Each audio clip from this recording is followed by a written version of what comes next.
नमस्कार दोस्तों, आज से 66 मिलियन साल पहले क्रिटेशियस पीरियड के टाइम अर्थ पर माउंट एवरेस्ट से 1.5 गुना ज्यादा बड़ा एक मीटियोर करीब 72,000 किलोमीटर पर आवर की स्पीड से युकाटेन पेनिनसुला की शैलो वाटर में जाके गिरता है। गिरने की वजह से करीब 15,000 किलोमीटर की इलाके में जितने भी सारे जानवर थे वो कुछ ही सेकंड के अंदर जल के राख हो गए। ये एनर्जी इतना ज्यादा था कि ये हिरोशिमा एंड नागासाकी की एटॉमिक बॉम्ब एक्सप्लोजर से 250 मिलियन गुना ज्यादा एनर्जी इस मीटियोर के गिरने से निकला और ये मीटियोर धरती पे टकराने की वजह से 12 मैग्नीट्यूड का भूकंप देखने को मिला और 115 किलोमीटर हाइट जितना सुनामी भी देखने को मिला। जैसे लगा कि कुदरत ने अपने ही बनाए हुए जानवर को आज मिटाने के लिए ठान चुका है। तो ये सब होने का रीजन क्या है ना, 15 किलोमीटर चौड़ा जितना एक मीटियोर शैलो समंदर में जाकर गिरा, जिसके वजह से इस दुनिया का 75 जीवन नष्ट हो गया। तो इस तबाही से पूरी दुनिया के अंदर बड़े जानवर मर जाते हैं, लेकिन कुछ छोटे छोटे जानवर बच जाते हैं। लेकिन यहाँ पर सवाल आता है कि छोटे जानवर किस लिए बच गए और वो कौन कौन थे। तो इस हादसा के बारे में मन में तो बहुत ही सवाल है, आपके मन में भी सवाल होगा। अगर हाँ आपके मन में भी सवाल है तो इस वीडियो को एंड तक देखिए। मेक श्योर आपका सवाल का आंसर आपको मिल ही जाएगा, क्योंकि आज मैं आपको बताने वाला हूँ कि डायनासोर मरने के बाद 1 साल तक क्या हुआ।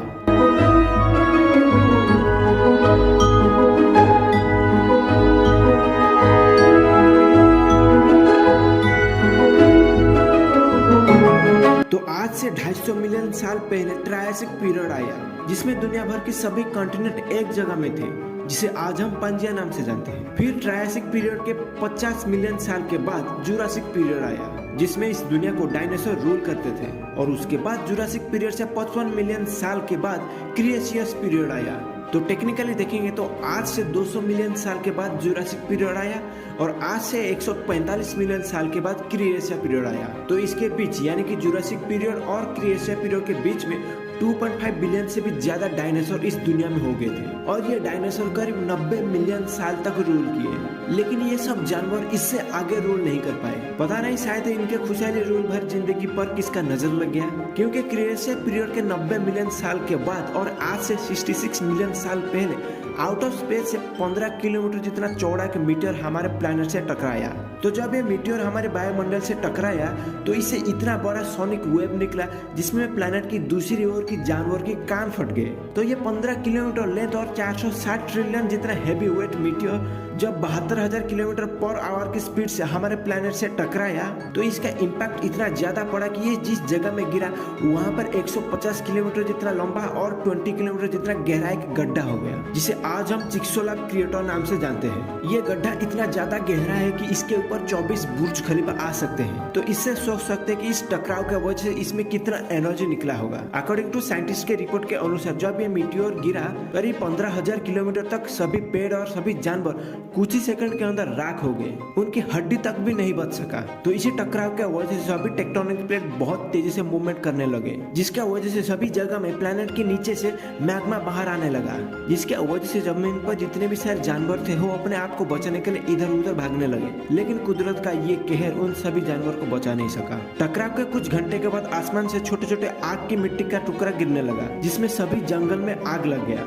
जंगल में आग लगने की वजह से और धरती से मैग्मा बाहर आने की वजह से और इसके वजह से जमीन के ऊपर जितने भी सारे जानवर रह रहे थे उनमें से 40% जानवर की मौत हो जाता है। तो प्लैनेट से निकला हुआ मैग्मा के वजह से और सभी फॉरेस्ट में आग लगने की वजह से पूरी दुनिया भर में कार्बन डाइऑक्साइड का एक बादल छा गया, जिसके वजह से बड़े जानवरों को ठीक परिमाण से ऑक्सीजन नहीं मिल सका, जिसके चलते उन सबका मौत हो गया। और इसी कार्बन डाइऑक्साइड की बादल की वजह से पूरी दुनिया भर में भयानक ग्लोबल वार्मिंग शुरू हो गया। तो इस टाइम अगर आप इस प्लैनेट को आउट ऑफ स्पेस से देखोगे तो ये आपको नीला कलर का नहीं दिखाई देगा, लाल कलर का दिखाई देगा। तो ग्लोबल वार्मिंग के वजह से कुछ ही महीने के बाद एसिड रेन भी होना शुरू हो गया, जिसके चलते जो जानवर पानी में रह रहे थे वो पानी के नीचे जाने लगे। तो इसके बीच कुछ छोटे छोटे पानी वाले जानवर पानी के नीचे नहीं जाने की वजह से उन सबकी मौत हो जाता है। लेकिन जो जानवर नीचे चले गए वो भी बच नहीं सके, क्योंकि मीटियोर के टकराने के वजह से भूकंप और सुनामी ये सब देखने को मिला, जिसके चलते वो भी मारे गए। तो ये ग्लोबल वार्मिंग करीब 6 महीने तक चला और इसी 6 महीना ग्लोबल वार्मिंग की वजह से और प्लैनेट से निकला हुआ मैग्मा की वजह से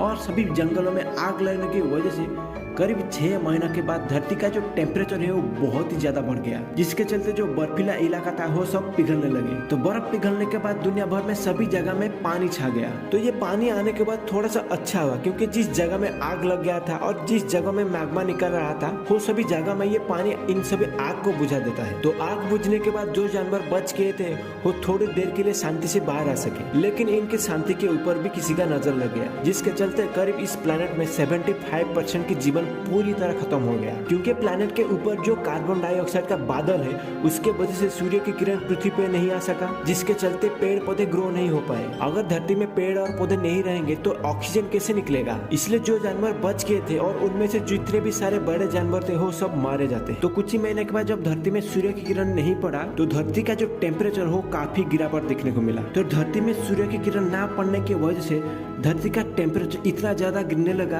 पूरी की पूरी प्लेनेट बर्फ में जम गया। तो फिर से 6 महीने के बाद जब आसमान पूरी तरह साफ हुआ तो उसी टाइम अगर आप इस प्लेनेट को आउट ऑफ स्पेस से देखोगे तो ये लाल प्लेनेट से व्हाइट प्लेनेट बन चुका था। तो जब आज से 66 मिलियन साल पहले धरती में मीटियोर टकराया था तो उससे 1 साल के बाद ये इस दुनिया में 75% की जीवन पूरी तरह खत्म हो जाता है और ये धरती पूरी तरह बर्फ बन जाता है, जिसके वजह से आइस एज का टाइम भी आ गया। तो जो जानवर बच गए थे वो हाइबरनेशन करने में सक्षम हो गए, जैसे कि क्रोकोडाइल, टर्टल्स और मैमल्स और रोडेंट्स। तो इन्हीं बचे कुछ जानवर के वजह से फिर से इस दुनिया में लाइफ फॉर्मेशन स्टार्ट हो गया। तो फ्रेंड्स, ये था आज का हमारा वीडियो की कैसे डायनासोर मरने के बाद 1 साल तक क्या क्या चला हमारे प्लेनेट में और उसके बाद क्या हुआ आज मैंने आपको कंप्लीट बता दिया। तो वीडियो कैसा लगा कमेंट में बताना। तो वीडियो अगर अच्छा लगा है तो इसे लाइक, शेयर और चैनल को नीचे सब्सक्राइब कर देना। तो फ्रेंड्स, आज के लिए इतना ही, हम फिर मिलेंगे नेक्स्ट एक वीडियो में। तो तब के लिए keep learning, keep growing and save water. जय हिंद, जय भारत।